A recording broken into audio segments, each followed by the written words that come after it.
Exactement, et ça nous permet d'arriver sur notre focus.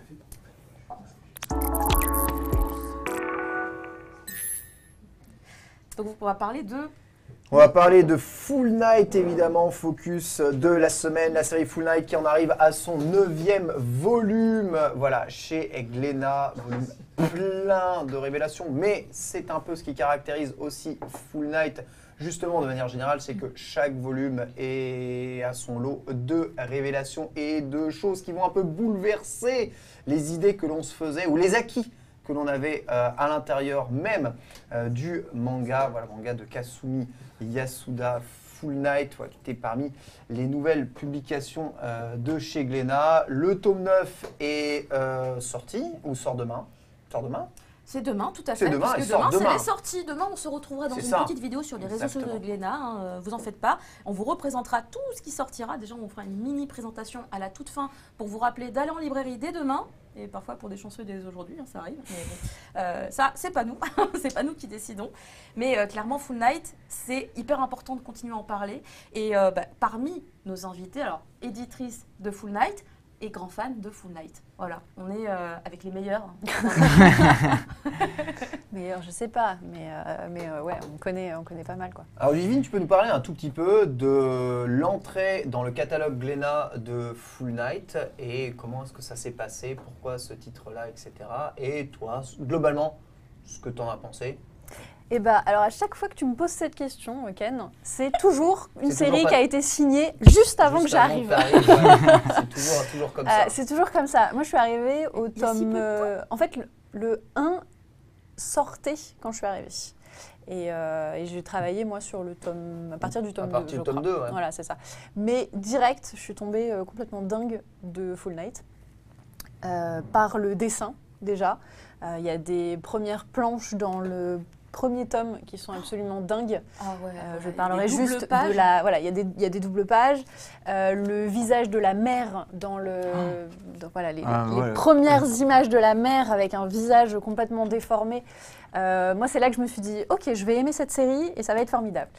Et au-delà du dessin, on a un scénario qui est dingue. Et au 9e tome, on continue à avancer dans l'histoire, à en apprendre plus sur cet univers, sur la politique surtout. Là, tu spoil un peu. On voit rien. Et ce qui est vraiment bien avec cette série, c'est que même si c'est politique, en fait, on continue à être complètement happé. On a de l'émotion humaine, on a des choses qui sont belles et moins belles, et que ce soit visuellement ou humainement. Et moi, j'en suis complètement dingue. Mais le rythme. Ouais. Et le rythme, et en fait, tu es au cinéma avec Full Night. C'est-à-dire que tu tournes les pages et tu pourrais les tourner très très vite, 2-3 pages, et tu vois l'image avancer, quoi. Ouais, en style très thriller, hein, du coup. Complètement. C'est prenant, c'est haletant, c'est angoissant. On peut rappeler rapidement quand même quelle est l'histoire et le postulat de base de Full Night pour tous ceux qui ne connaîtraient pas éventuellement le manga, tout de même. Alors, Full Night, on est à peu près 1000 ans dans le futur. Et le soleil a disparu, enfin on ne voit plus le soleil. Une masse nuageuse qui recouvre le ciel. Et donc qui dit plus de soleil, dit plus de plantes, et qui dit plus de plantes, dit plus d'oxygène pour les humains. Et donc la science a développé un principe qui s'appelle la transfloraison. Et avec la transfloraison, en fait, on va permettre aux gens de devenir des plantes, moyennant une certaine somme d'argent. Et on va leur implanter une graine de plante dans le corps, en leur donnant une certaine somme d'argent et en leur disant, voilà, il vous reste 2 ans à vivre globalement. Mais derrière, vous faites... La fin, c'est la mort. Hein. La fin, c'est la mort. La fin, c'est la mort. Clairement, la fin, c'est la mort. Les gens deviennent des plantes, mais... ils finissent par sauver finalement leurs proches, puisqu'ils deviennent des plantes, et donc en devenant des plantes, ils créent de l'oxygène qui permet au reste du monde de vivre. Donc voilà. Et pendant 2 ans, ils ont tout cet argent pour profiter à fond. Et, voilà. Et au fur et à mesure de ces 2 années, le corps évolue, le corps se transforme de plus en plus en plante, et qui du coup empêche ces personnes de communiquer avec leur entourage, etc. Et donc dans cet univers de transfloraison, on a donc Toshiro, notre personnage principal, qui a des problèmes de thunes, qui a un peu des problèmes dans la vie. Un jour se dit, j'en ai marre, je vais me faire transflorer, je vais gagner de la thune et on n'en parle plus. Ce qui est quand même un acte de suicide. Complètement, ouais. On rappelle, c'est ça. Dans le manga. Et manque de bol, parce qu'il n'a vraiment pas de bol dans la vie, il est transfloré, mais on lui vole tout son argent. Donc il sait qu'il va disparaître d'ici 2 ans, mais il ne pourra même pas en profiter financièrement. Et il va retrouver une de ses amies d'enfance qui travaille donc pour ce centre de transfloraison, pardon, c'est dur à dire. Et en fait, lui, il va découvrir un pouvoir, c'est-à-dire qu'il va avoir le pouvoir de parler avec les plantes, avec les autres personnes transflorées, ou en tout cas de ressentir les émotions. Et grâce à ce pouvoir, il va régler des enquêtes. Il va régler des affaires parfois anciennes, parfois plus récentes, et essayer de comprendre ce qui s'est passé dans certaines situations. Voilà. Donc au début, c'est très enquête policière. Et au fur et à mesure, on va rentrer effectivement dans cet aspect thriller dont tu parlais tout à l'heure, où on va voir que la politique a son mot à dire là-dedans, puisqu'on a les gens qui sont pour la transfloraison et les gens qui sont contre la transfloraison. Et donc on a des manifestations des 2 camps, des gens qui se tirent un peu dans les pattes. Et c'est hyper intéressant parce qu'on est au milieu de cette guerre. Et on essaye à la fois d'être avec Toshiro, avec les autres. On comprend les arguments de chacun. Et en même temps, qui est vraiment dans quel camp, voilà. Ouais, c'est toujours un peu flou. Hein. C'est ça, voilà. Il y a tout le côté scientifique aussi à l'intérieur du manga où tu as tous ces scientifiques qui ont créé la transfloraison, mais il y a des techniques qui sont très différentes. C'est très lié au mysticisme, on le voit pas mal aussi dans ce volume 9. Évidemment, il y a les croyances, il y a tout ça. Toi, Ota, qu'est-ce qui t'a saisi, qu'est-ce qui t'a le plus plu dans cette œuvre? Moi, ce qui m'a le plus marqué, peut-être choqué, c'est quand tu lis le premier tome, la première impression que tu te donnes, c'est que ça va être un peu une tranche de vie, où ça va être un tome, une enquête, où pour moi ça allait être juste un petit passage où il allait évoluer petit à petit, il allait résoudre des enquêtes, et chaque enquête allait lui permettre de peut-être ressentir quelque chose, parce que le personnage principal, il cherche quelque chose quand même, il a une quête personnelle. Et moi, je me suis dit qu'en fait, il allait justement faire des petites enquêtes, petit à petit, mais calme. Genre, par exemple, la première enquête, elle n'est pas zinzin, quoi. On y va doucement, il parle avec une plante. Moi, je me dis, voilà, il va ressentir quelque chose, il va pouvoir aider les personnes en se disant, voilà, ça, c'est, je sais pas, mon père qui est décédé, tu peux parler avec lui. Voilà, tout ça, je me suis dit, ok, ça va être mignon. Et sur les prochains tomes, on va partir vraiment sur cette petite histoire, toute calme. En fait, pas du tout. En fait, dès le tome, je dirais fin du tome 2, début du tome 3, en fait, on part complètement ailleurs. Et il n'y a plus cette petite enquête. Là, il y a une grosse enquête, il y a une grosse histoire. Et ça dure ça dure encore, quoi. C'est tome 9. Voilà, on entre dans le complot général. Là, et là, on découvre l'envers du décor, quoi. C'est ça. Alors que là, on est, je sais pas, en l'espace de quoi, entre le tome 1 et 3, on a eu plein de petites enquêtes. Enfin, pas tant que ça non plus, mais il y a eu des petites enquêtes. Et là, on a une enquête. Mais l'enquête, c'est un arc de One Piece, quoi. Le truc, il dure super longtemps. Mais qui font quand même des rappels aux premières enquêtes. Bien sûr. Il y a quand même des liens, en fait, entre les premières, où on pourrait se dire, c'est juste une aventure qui s'est passée au début, le temps de poser l'histoire. Non, tout est vraiment lié et c'est ça qui est formidable. Alors pardon, je m'arrête une seconde parce que effectivement, donc dans le chat, Satoko nous explique l'achat de Full Night, voilà. Ils ont, j'arrive, pardon. Nous avons donc découvert le manga, Suishida qui en parlait de manière très élogieuse sur son live. Et à la première lecture, j'imagine, tout l'édito Glénat Manga a adoré le manga. Voilà. J'espère que j'ai bien lu. Parce que je ne vois c'est pas ça, c'était une recommandation de Suishida. C'est ça, voilà. C'est une grosse reco de Suishida, dont vous c'est réalisé 2 des plus grosses séries, dont Shugenix. Exactement. Qui est aussi c'est aussi des humains avec entre guillemets des pouvoirs. Mais là, il ne faut pas s'attendre à des pouvoirs. Dans Full Night, il faut vraiment s'attendre un peu plus à un thriller dystopique plutôt qu'un truc de combat avec des pouvoirs vraiment ultra. Ça passe un peu quand même. C'est vachement dangereux. Et ça s'égore, il y a des tripes et tout qui volent. Il y a danger de mort. Hein. toute façon, rien que voir des hommes à moitié plantes, à moitié, en fait, hommes, c'est déjà il y a un body dérangeant. horror en fait qui est très très présent, mais qui a ce côté très fascinant, tu vois, esthétiquement parlant. On est vraiment sur un niveau de travail où tu fixes, rien que sur le tout premier tome, en fait, dès le premier tome, tu sais que ça va être fabuleux, car on a, La maman. c'est au tout début, non. La maman, parlons de la maman. Ça là, te montre un peu le toute c'est première image. incroyable, voilà, c'est ça donne le ton, Voilà. tu sais que tu Ça vas donne être vraiment le ton. sur une œuvre qui va clairement... Enfin, moi, je sentais que là, ça allait faire la différence. Il y a eu un truc, il y a eu un impact visuel tout de suite. En fait, c'est vraiment même l'ensemble des deux. Quand tu vois les deux pages côte à côte, avec la page en couleur à côté, tu as genre un côté vraiment très, très doux avec cette fleur. Mais il me semble que c'est la fameuse fleur des morts. J'ai plus le nom. Oui, c'est ça. Oui. J'ai plus le nom là tout de suite, mais du coup, voilà, symboliquement, en fait, même dans la répartition de cette double page, on est vraiment... Si tu vas même juste sur la page juste avant, donc Oui. tu as cette double page Celle-là. complète avec deux enfants qui sont en train de marcher tranquillement dans un couloir, voilà, avec cet homme qui vient d'être transfloré. On a des plantes à côté, ça veut dire qu'elles sont là depuis un petit moment. Et en fait, ces enfants, ils sont en train de marcher tranquillement à côté de ça parce que ça fait partie de leur quotidien, C'est ça. parce que c'est normal pour eux. Et potentiellement, ils ont peut-être des proches qui ont été transflorés ou voilà. Et c'est là que, pour moi, Full Night est aussi dingue, c'est que ça ne touche pas que les adultes. C'est-à-dire qu'il y a aussi des enfants qui vont être transflorés. Et c'est là qu'on voit la misère aussi de ce monde-là, où en fait, des parents vont, par manque d'argent, se transflorer ou transflorer leurs enfants. Ou, enfin, voilà. Après, il y a tout un trafic aussi qui est mis en place. Oui, sachant Donc, que les enfants ils coûtent plus cher dans le trafic. Voilà. Et ça donne pas les mêmes bois non plus, parce qu'après, voilà, certaines plantes, certains bois sont réutilisés pour construire. On parlait tout à l'heure dans le premier tome, je crois, le piano.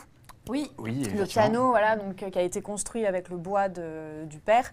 Donc certains bois sont plus nobles que d'autres. Il y a des forêts qui sont créées, mises en place. Donc ça, c'est un petit peu plus loin. Et voilà, moi, ce que j'ai vraiment aimé, c'est le côté... tout le monde est touché en fait par ça. Même des enfants, on va être touché par leurs histoires et par leur transfloraison en fait. puis aussi toutes les classes sociales. Ouais, En complètement. fait, on va découvrir que finalement, c'est pas que les gens qui ont des problèmes d'argent qui vont se sacrifier. Parce qu'en fait, c'était un peu le propos du départ, puisqu'on avait l'exemple de notre héros qui, effectivement, se dit bon, bah là, j'ai plus moyen, je vais faire genre, j'ai un cancer, je suis en train de mourir, transflorez-moi, donnez-moi l'argent. Ouais, je veux sauver ma mère qui en plus s'en fout de moi. Ouais. C'est parce qu'elle est folle en fait, Oui. mais si elle était pas folle, peut-être que ce serait différent. Oui.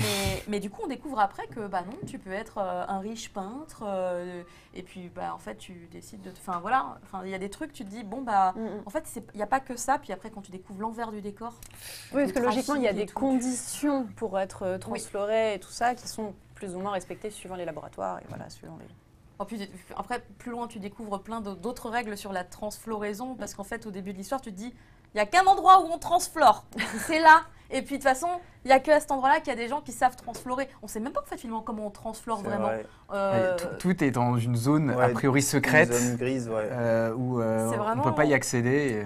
Ouais, mais après, du coup, quand tu découvres même plus tard dans les volumes comment se passent finalement toutes les étapes d'une vraie transfloraison, parce que moi, dans l'idée, moi, je me disais au début, quand je me rappelle encore de cette lecture du premier volume, où je me disais, en fait, tu lui mets une petite graine, on dirait pour raconter. Tu lui mets une petite graine, puis après, il y a une petite plante qui pousse, et je me disais, mais ça va être dur sur la fin, parce qu'après, ils deviennent un peu branches et tout, tu vois, et en fait, après, ils n'arrivent plus à marcher, et en fait, j'avais cette image de la double page qu'on a vue à l'instant, où on voit des corps avec des morceaux de branches, des morceaux d'arbres, enfin vraiment des fleurs et tout. Donc on se dit, on se déshumanise complètement. Par contre, on se pose la question, comment ils ont fait pour arriver sur le mur est-ce que au fur et à mesure, je ne sais pas. Je pense que c'est pour l'esthétique plus qu'autre chose. Ouais, ça manquait un peu d'ordre quand même dans cette société. C'est pour ça, mais comment on t'arrives à être transflore un peu n'importe arbre, où, c'est n'importe quoi. Justement, où est-ce que ça pousse, comment ça se passe et tout. Parce qu'ils ont dû mourir en fait, pousser leur dernier souffle, à cet endroit-là, et du coup personne ne les a forcément récupérés, et ça met de la verdure dans l'univers, quoi. Enfin, pire, ils ont peut-être été posés là exprès. Oh. Voilà, oui, tout à fait. En même temps, il y a l'air d'avoir une certaine distance entre chaque. C'est pour faire une allée. C'est pour faire joli, voilà. C'est pour dans 10 ans faire une allée. Voilà. Non, c'est tous ces éléments-là. Enfin, c'est un univers dans lequel on plonge, mais les yeux fermés, mais on rate des belles pages si on fait vraiment les yeux fermés. Mais vraiment, on rentre dedans et je trouve que c'est pas compliqué. En fait, c'est pas compliqué de se noyer dans cet univers et finalement de prendre toutes les informations qu'on nous donne comme ça au fur et à mesure. Mais moi, j'ai le même ressenti que Otabunka sur le rythme, on va dire, de la narration avec ces premiers tomes, on va dire, avec des trucs un peu plus classiques entre guillemets, plus introductifs. Voilà, on vous pose un peu l'univers et puis d'un coup. Hop, voilà ce qui se passe réellement. C'est ça. et on apprend tellement de choses et on se rend compte. Il y avait un côté presque Sanctuary sur certains passages, quand la politique s'en mêle. Je me dis à tout instant, le héros de Sanctuary débarque, il fait ça va pas se passer comme ça. Mais non, c'est fascinant parce que je trouve que, en fait, au fur et à mesure des tomes, il ouvre des portes d'autres domaines. Et en fait, je me dis, il peut encore rajouter ça là-dedans, il peut encore rajouter ça là-dedans. Enfin, à chaque fois, il nous montre de nouvelles facettes de cet univers. Et ça le rend tellement plus dense à chaque fois. Et il arrive à ne pas nous perdre, surtout. Et c'est ça qui est plutôt bien avec Full Night, c'est que quand on se dit, oh là, politique, c'est un truc où ça va être de la manipulation, ça va être des manigances, etc. C'est un coup à me paumer parce que je ne vais pas comprendre. Et en fait, pas du tout. Full Night, tu vois qui est quoi, tu vois, tu tombes dans le panneau par moment. Mais c'est toujours assez clair et compréhensible en fait. Donc n'ayez pas peur de l'aspect politique. Après, je pense que moi, par exemple, j'ai eu des difficultés à raconter la suite de Full Night. Ouais, sans Après, ça spoil beaucoup. Ouais, sans spoiler, c'est ça. C'est ça. En fait, c'est difficile de dire, bon, écoute, voilà, la suite, sans rentrer dans les détails, il va y avoir quelque chose, il y a une mission là qu'ils vont faire, mais ça va pas se passer comme prévu. Mais sans rentrer dans les détails, c'est très difficile. Mais et quand tu disais, par exemple, que c'était très facile à digérer. Ouais. En fait, c'est dur à raconter, même si en spoilant, c'est dur à raconter. Tu dis oui, mais en fait, il y a ça, mais en fait, il y a aussi ça, et c'est parce que ça, à l'époque, il y a un truc, et en fait, il y a un flashback. C'est ultra dur à expliquer, mais quand tu le lis, c'est fluide. C'est fluide, ouais. Il arrive à mettre les bons chapitres au bon endroit, les personnages, ils disent les bonnes phrases, tu comprends, et en plus, quand ils racontent, c'est des phrases très compréhensibles, quoi. C'est de la politique, mais... Ça vulgarise un peu. Ouais, voilà, c'est de la politique facile, on va dire. Et on a aussi des personnages qui sont très drôles, en fait, un peu, pas forcément à leur insu d'ailleurs, c'est juste naturellement, ils sont drôles et ça permet d'alléger un petit peu certaines situations. Je pense notamment à la garde du corps, en fait, qui arrive un petit peu plus tard. Ah oui, avec la casquette, la fille avec la casquette. Celle avec la casquette, voilà. Qui a une histoire tragique au possible, mais qui arrive à chaque fois à m'arracher un sourire quand elle a certaines situations et je comprends pas comment il arrive à faire ça. En fait, tous les personnages qu'on rencontre au fur et à mesure et qui deviennent un petit peu ce groupe autour du héros et de l'héroïne, parce qu'il y en a quand même deux que je trouve qui sont très mis en avant, on finit par trop les apprécier. J'ai vraiment de l'affection pour ces personnages-là. Et j'en suis à un point où ça commence à devenir vraiment super dangereux un peu de tous les côtés. Et j'ai peur du moment où ça va... Je crois qu'il y a une scène dans le tome, je sais plus combien, je crois que c'est le 8 qui a été particulièrement violent. C'est dans un train, je ne vais pas spoiler. Je sais pas. Mais il y a une scène où... c'est le 8, je crois. Je sais plus. Mais en gros, il y a une scène où il y a un truc qui se passe dans un train et j'ai eu peur. Ouais. J'ai eu premier degré, j'ai eu peur, j'ai dit oh non. Et la scène, là, c'est une double page. Je me suis rappelé, j'ai vu la double page, j'ai fait ah ouais non, je suis terrifié par ce que je suis en train de voir et je veux pas qu'il y ait quelqu'un qui meure, quoi. Sachant qu'ils aiment bien tuer les personnages. Hein. Ça va très vite dans ce manga. Pas forcément les principaux, mais c'est vrai que ça... Oui. Après, le postulat de base, c'est les gens qui meurent et qui se transforment en plantes. Donc, oui, bon, de toute façon, tu te il bien meurt que ça... Il meurt doucement. Déjà, il meurt un peu plus doucement. Alors il meurt doucement, mais il y a des morts dans la route partout. Dès que tu vois une plante, c'est un mort. C'est quand même ultra glauque. C'est ce qui rend les autres morts encore plus violentes, en fait. C'est ça. On dit pas au revoir, parce que... Oui, c'est ça. Et puis, ils se font décapiter, enfin, globalement. Ah ouais, non, je crois que c'est dans le 7. Avec Ivy. Avec Ivy, par exemple. Qui est une on va peut-être pas en parler. Ouais, moi je voulais en parler d'Ivy, mais j'ai pas envie d'en parler parce que c'est un peu compliqué. Ivy est en couverture, Ivy est célèbre. Ivy est connue, Ivy est dans tous les résumés et toute l'histoire tourne autour d'Ivy. Mais en fait, on s'attache à tous les personnages, effectivement, même ceux qui apparaissent assez brièvement dans l'équipe. C'est Ivy, je crois. Et c'est complètement Ivy. Ouais. Voilà. On a Ivy qui est célèbre, carrément sur la couverture du tome 3. Parce qu'en fait, je crois donc on l'a assez tôt, voilà. Et des personnages qui meurent de manière extrêmement brutale dans des combats et en même temps très visuels et il y a eu plusieurs fois moi où je retourner les pages en arrière, genre j'ai pas vu ce que je viens de voir, on est d'accord, il s'est pas vraiment passé ça. Et ben si, en fait, ok, bon bah on continue. Et chaque fois c'est un plaisir de travailler sur Full Night il y a des fois il y a pas de texte, mais c'est juste tellement cinématographique en fait que tu tournes les pages et t'es fasciné quoi, et tu te dis merde, j'étais plongée dans l'histoire et j'ai pas fait attention à ce que je devais vérifier quoi. Et les émotions. Moi, complètement. J'ai quand même pas mal pleuré en vrai sur cette série parce qu'il y a des passages, rien que sur les petites enquêtes du début, il y a des moments qui sont hyper émouvants. Ça parle de la famille, ça parle des non-dits, des choses qu'on n'a pas pu dire à temps, de sentiments très refoulés. Et en fait, c'est des choses où je pense n'importe qui peut connecter, peut faire le lien avec sa propre histoire sur certains aspects. Et c'est hyper efficace, ça marche vraiment bien. Moi, je suis extrêmement touchée vraiment à de très nombreux moments. Et après, plus tard, quand on entre dans les sujets hyper sérieux, tu pleures aussi parce que tu fais des rencontres. Je ne spoil pas, mais il y a un personnage qu'on redécouvre, on va dire, à un moment donné de l'histoire. Et en fait, quand on découvre finalement qui c'est à l'intérieur de lui, en fait, en plus, en tant que maman, d'accord, j'ai compris qui c'était. J'étais super touchée et j'ai vraiment versé mes petites larmes. Toshiro, c'est une anomalie. Il aurait jamais dû exister dans une société comme ça parce qu'à chaque fois, il peut parler à des morts globalement. Il faut comprendre que parler à des plantes. C'est le sixième sens. Il faut comprendre que parler à des morts, ça veut dire la même. Parler à des plantes, ça veut dire la même chose que de parler à des morts.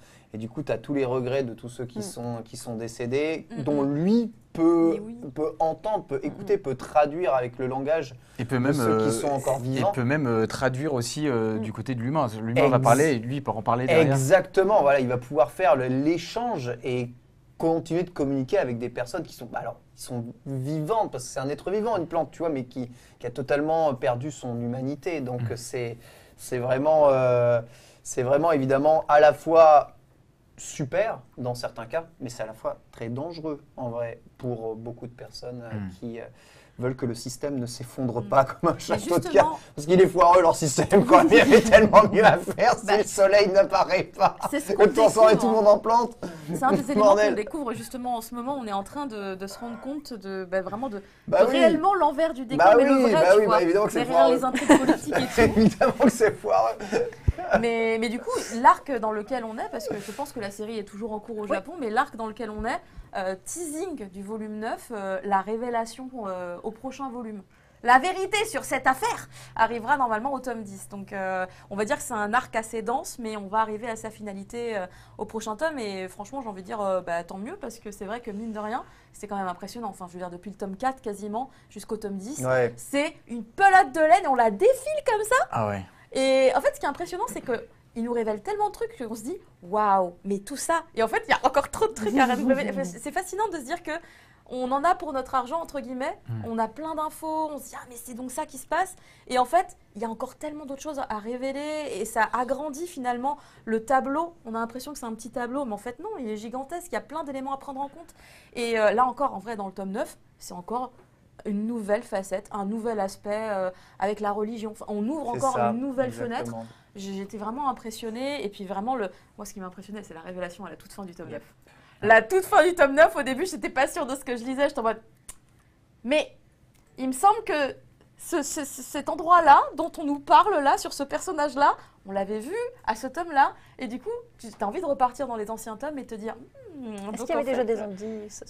En vrai, ouais. Je me pose la question parce que j'ai pas eu le temps de retourner voir le tome en question.